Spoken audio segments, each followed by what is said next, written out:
Oh, and boy, do I hate airplanes. I was flying out to see my son Jerry and his girlfriend, who is severely overweight, by the way. Anyway, I get seated on this plane next to this dunce with a Bichon in his lap. What's a Bichon again? It's a small dog. Honey, are you sure you don't want me to buy you a cup of coffee? It could be cold out in the street. It might warm you up. No, I'm alright. Coffee, irritates my stomach. I will just take cash, though. Ah, well look at that. Even a homeless stomach is irritated by coffee. We really are all God's children. So anyway, I'm sitting next to this guy with a 5-pound rat in his lap who claims he's epileptic, which for some reason requires him to drag this dog everywhere. So I, as a concerned citizen, reported that man. ISIS is very creative these days. There could have been a bomb in that dog. So this schmuck has the audacity to give me dirty glances throughout the entire flight, even though I was just doing my civic duty. I mean, can you even imagine? Have you ever been on an airplane? My probation officer flew me out to his wedding once. Oh, is that so? Well, was it scary flying the first time? I was more distracted by the people around me.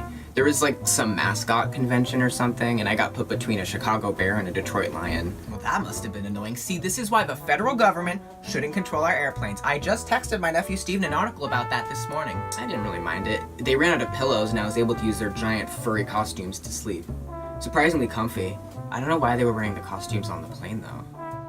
Wow. I'm glad one of us had a fun time on a recent flight. See, I think seating should be a democracy. You vote who you want to sit next to. That's the country I want to live in. Yeah, I can't vote. Ah, that's a shame, dear. Hey, what's your name? I didn't catch it outside. Oh, it's Jonah, but everyone calls me Jojo. Ah, Jonah. I almost named my son Jonah, but I thought it sounded too gassy. Oh, well, thanks for inviting me in. The guy doesn't let me in here anymore. I don't know how you got me past him. That was incredible. Well, you'll be surprised the things you can get done if you simply just talk enough. That is coincidentally why I'm so good at my job. What do you do again? Are you like a pantsuit model or Hillary Clinton impersonator? No, I'm a defense attorney. I get murderers out of jail. I was planning on retiring, but all these Hollywood bigwigs kept hiring me for some reason. Business is great. I could've used a lawyer like you when I got arrested. What did you get arrested for? Oh, I tried to shoplift one of those, what are they called? Oh, Toyota Corollas. You're good company, Jojo. I'm glad I pulled you off that curb and decided to have this conversation with you. You know, I've been pretty incredibly lonely since my 4th white husband, Gerald, died. Yeah, I mean, it's pretty tough out there. Begging, night and day. I mean, sometimes people give out sandwiches, which is nice, except I'm really allergic to most deli meat, so it's tough. Well, I think you have moxie, kid. You work hard, the sky's the limit. You really think I have potential? Absolutely. You work hard, you apply yourself, I'm sure you can work your way right into the lower middle class. That is, if the middle class still exists after these socialists invade. Ugh. Well, I might as well just say it. Look, I really hate to ask this, but I could really use some cash. Oh. Well, of course, honey. I have a 5 in my purse. Just promise me you won't spend it on drugs.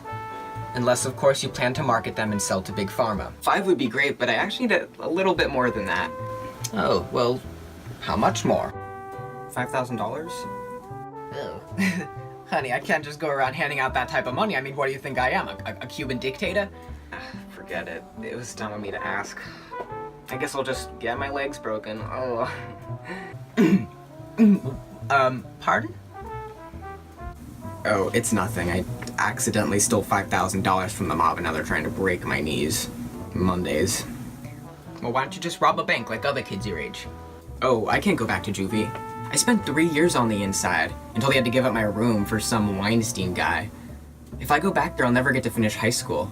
Even my bunkie had his GED, and he was in for burning down a Boston market. You never finished high school? That's surprising. You seem very articulate, especially for a homeless. Well, I mean, the only channel that worked at juvie was Fox News, so I picked up how to fake my intelligence pretty fast. Why don't you ask your family for money? I don't have any. Well, I have an uncle, but he's too busy being Speaker of the House or whatever. Look, Jojo, I want to help you. I can't just give you that amount of money. I'm sorry. What if I pay you back? How? You're dirt poor. Fair. Oh, I have an idea. I could sell you something. Again, you're incredibly dirty and poor. What could you possibly have of value? Well, I could paint you something, like a painting worth $5,000. Oh no, I'd rather you get your legs broken than become a professional artist. Look, kid, I happened to catch the Elon Musk biopic on Lifetime last night, so I'm feeling particularly magnanimous today. I'll buy a jacket for $5,000. This jacket? Mm-hmm. Oh, but it's so cozy. Look, you want the money or not? I can't, I'm sorry. It's my favorite jacket. Ugh, whatever, those dummies probably forgot by now anyway. You know, it's actually surprisingly easy to steal from the mob. Oh, but I will take you up on that cup of coffee, though. Sure thing, hon. Waiter! Waiter! Waiter! Oh, what do I have to do to get some service around here?